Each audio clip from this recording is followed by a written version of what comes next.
Rural Heritage on RFD TV is brought to you by Rural Heritage Magazine, a bi-monthly magazine featuring articles about farming and logging with draft animal power, small-scale diversified family farming and homesteading, and other aspects of our rich rural heritage.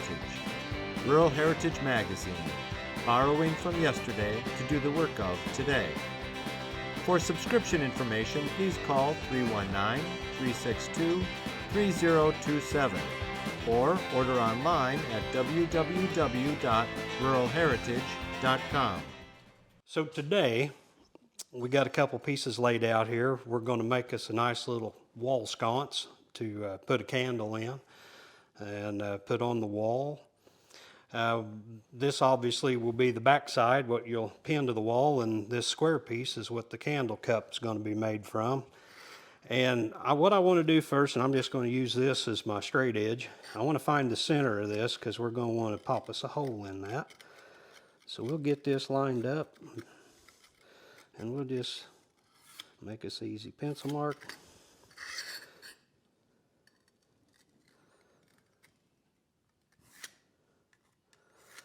Alright, now that should give us pretty close to a true center. And now we need to drill us a hole in that. That way it'll accept a rivet whenever we get to that point. So we'll go over to the drill and we'll drill us a hole in there. And here we go.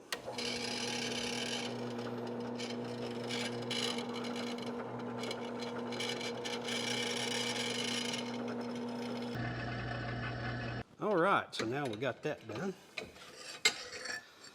Knock off that. I thought I'd show something a little different today using a couple of different things that I have done. As far as something like this, I've maybe used some round stock before to make a candle cup, possibly. But I'm going to use square today, and we're also going to be using a tool I hadn't used on here called the swedge block. And as you can see, it's got a lot of different forms on it, and it's basically just a metal forming block. Got a great big dipper here and a smaller dipper, a couple smaller spoon slots, swedges. Then you got your half circle moons here, all used for doing different things. We'll flip it over to the other side, it's pretty interesting as well. Nice big soup spoon type of swedges and a shovel swedge. A pretty handy tool. I don't use it often, but it's an interesting piece. You don't want to drop that on your foot by no means.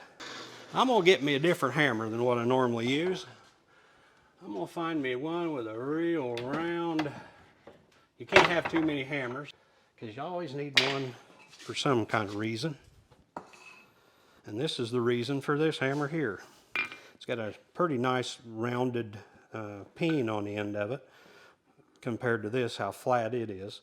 And I want to be able to go down into that. I want to be able to get down in there and work that piece of metal around. As you see, if I hit it this way, it just doesn't quite have the same area effect. It's just too flat to do what I want to do with it, although it would work if you didn't have anything else. And we're going to pop that in here and we're going to make it take the shape of that swedge there. That looks pretty good. We'll give that a whirl.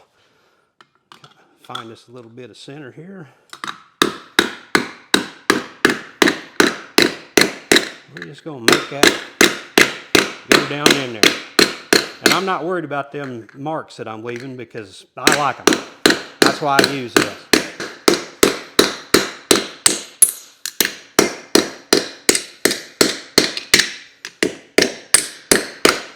So as you see, we'll kind of keep working it that way.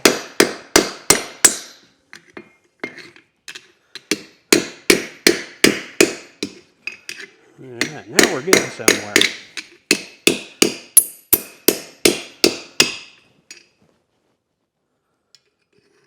Let's give her a little more heat.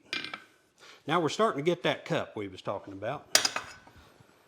We need a little bit better of a cup than that.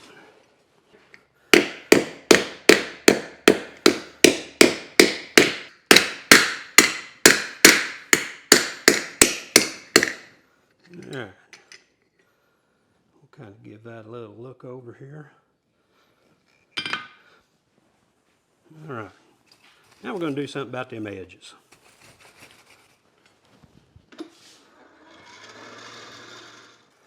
All right. So when I come back out of the fire, we're going to the anvil this next time. And we're going to turn them corners over and give that just a little bit different a look. We could leave them that way, but I don't know, that way, turned up like that, that's kind of a modern look, and I ain't against that, but there's something about turning these over that I really like to do. I've made a couple of these over the years. So we'll just come out here to the anvil, and we'll work this corner over, keeping a good hold on it, just like that. We don't have to get carried away. We just want it to have that look of hand turned. Now, we want to try to make the others kind of match that a little bit. So we'll go back in the fire and we'll work on those. One at a time.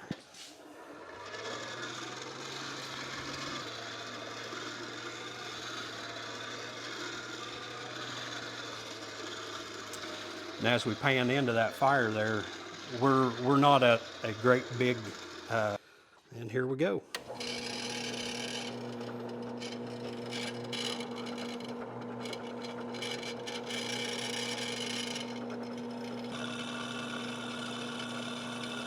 All right, so now we got that done. And we're just going to go into the fire and get us a good heat on this.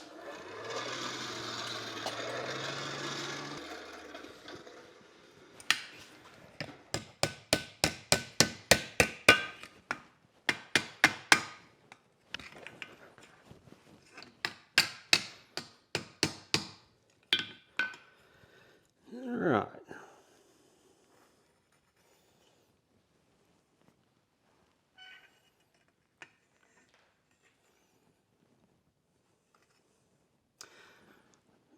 Most of those are close enough. I'm not going to get too worried about perfection on that. So there's our nice little forged candle cup. All right, so we'll put this piece aside and let it cool off while we work on our other piece. So now we're ready for our other piece. What we're going to make a loop on the end, and we're going to forge some kind of finial up here on the top. And I'm just using 1.5 by 1/8 flat, just regular mild steel for that. Nothing special, nothing fancy. So I think I always like to start with a finial end. And the reason I like to start with it, if I do my loop end, I've always got this loop where the curl is to have to manage in my hand because it throws the balance of the piece off. So I like to do those first, and then the other part we'll use the tongs and do the turn on it. When I say turn, I'm talking like a shepherd's hook type of a bend. And I might just decide, this piece is a little slimmer than the last one, I'm going to get my glove.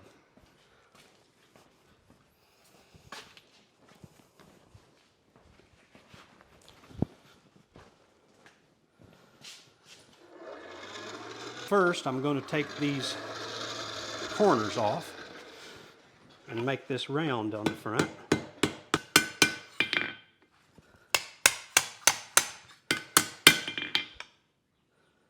All right, I think that'll work.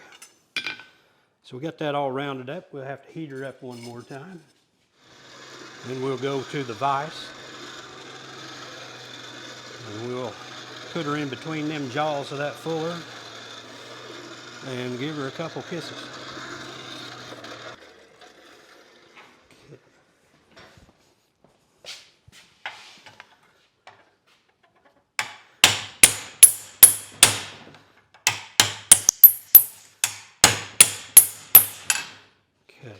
So I don't have an anvil over here close to me. And as you can see, when you use that fuller, it pinches stuff down, but it also distorts it. And we want to keep that from happening. It was really moving that time. Let's go with that right there first. So we're going to come over here to the anvil. We want to stay away from those the round top there. Stay away from it. Get this kind of started down. To meet that, we got to be real gentle.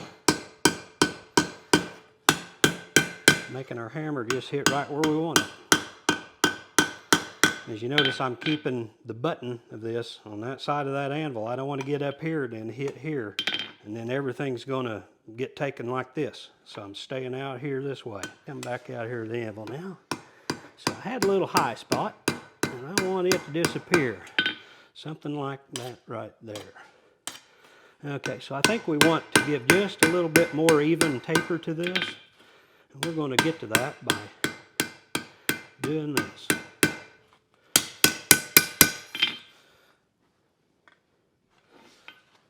A little bit more on that one side.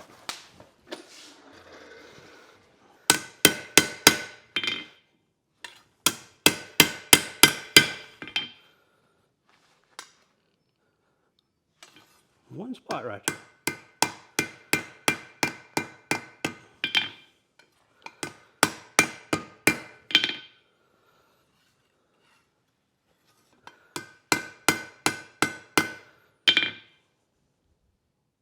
I think I got it.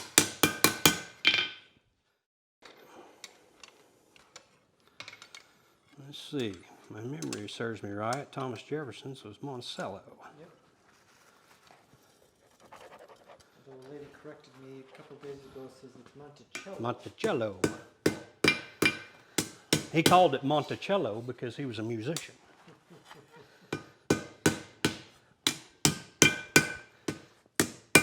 I actually don't know if he was a musician or not. He was a lot of things. Yeah, no doubt.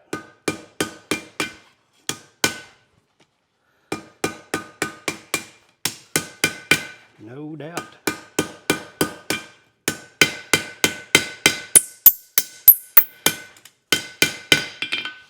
So we're just rounding that back off.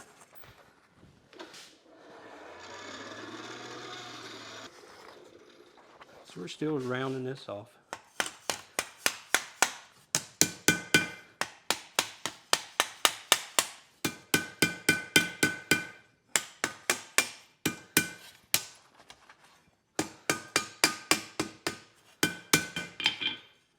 All right, I think that's looks just fine. Not going to see much of it anyway, but we want it close. All right, back in the fire. So when we get this up to heat, we're going to go back over to the vise, back to our little fuller piece that's mounted in there. We're going to get us a piece of this inside there and put a couple fullers in it. All righty, that looks pretty good right there.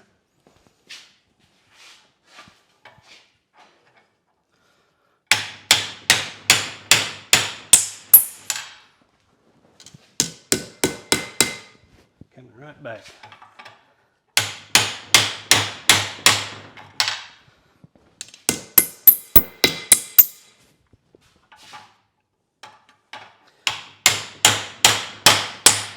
So I'm working a little faster on this piece and doing some stuff you can't really see from back there, but you already seen the first time, so we're trying to speed up a little.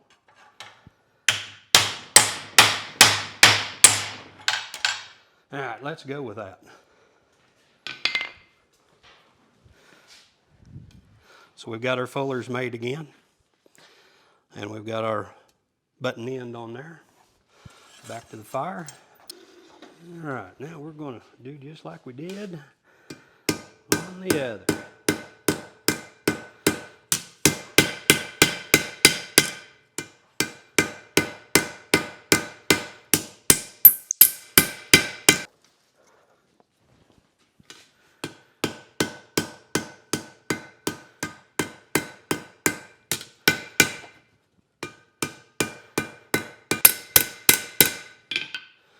But that looks pretty good.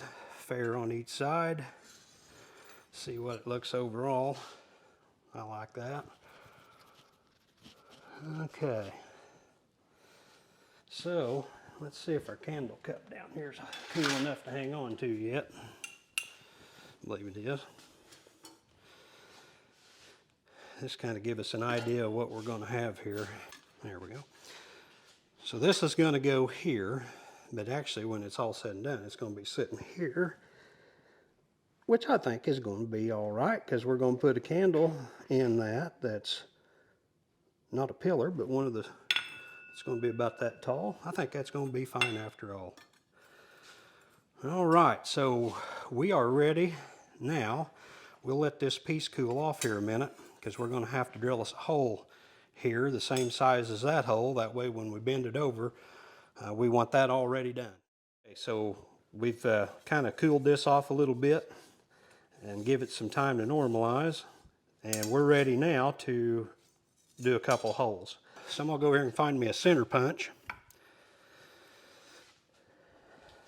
And this is going to be a little bit of a guess, if you will, and just by eye to figure out what we think about is the center. That's where we're going to be. Too late to back out now. So now we're going to move over to the drill. And we're going to just keep that same bit in.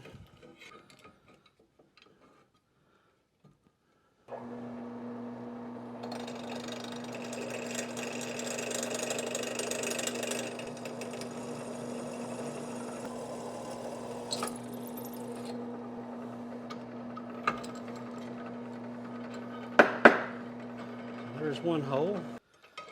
We'll come over here and we'll see if we can do a second one. And then there's our other hole. Okay, now we're ready to do our bend for kind of like our J, if you will, in our little wall sconce that we're going to make. I brought out the tool here today. This is the cone anvil,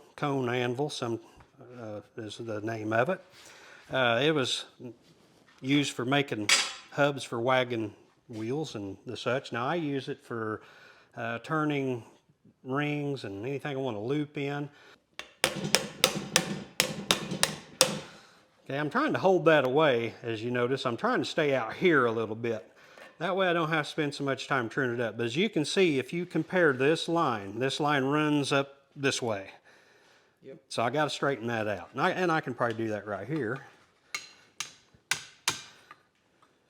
As simple as that. There we are. So now this piece is going to bend over. I'm going to go right here and right here. I'm going to have to back it off a little bit. Something like that. So now that's bent over to receive. I know it's probably not square, and we're going to square it up and level it out here in just a second, but as you can see, we got what we wanted to do done. Now we just need to lay it out here on the anvil and make it where it's true. All right, now we'll let that cool off here a minute, and we'll start to prepare for our rivet. We need to mate our cup to our strap here.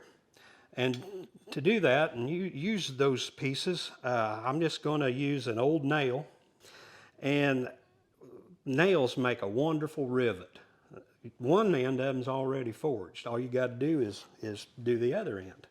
So we're going to cut this nail down, and we've already checked to make sure it'll fit. So we just need to kind of figure out about how much of that nail we need to use as a rivet. So not a whole lot. And make a cut. I don't have to cut it all the way through. I just want a line to see where I was at. That's just a reference. We'll take that back apart. Lay this down here.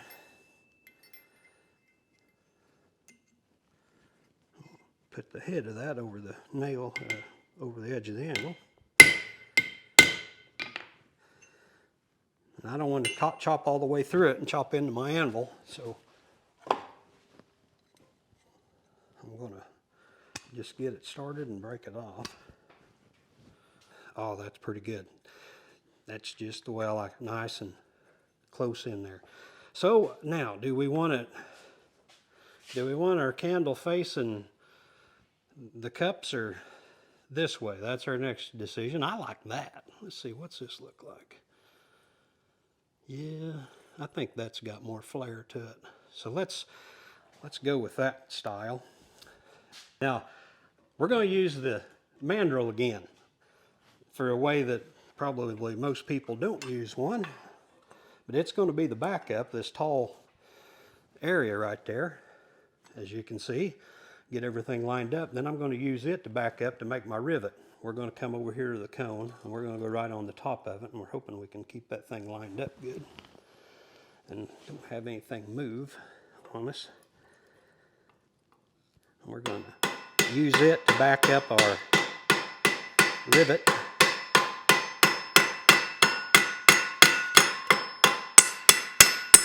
Just like that. I think she's stuck. Okay, now we might have to twist this just a little bit to get her right the way we want it. And we can go in here now on the top, maybe.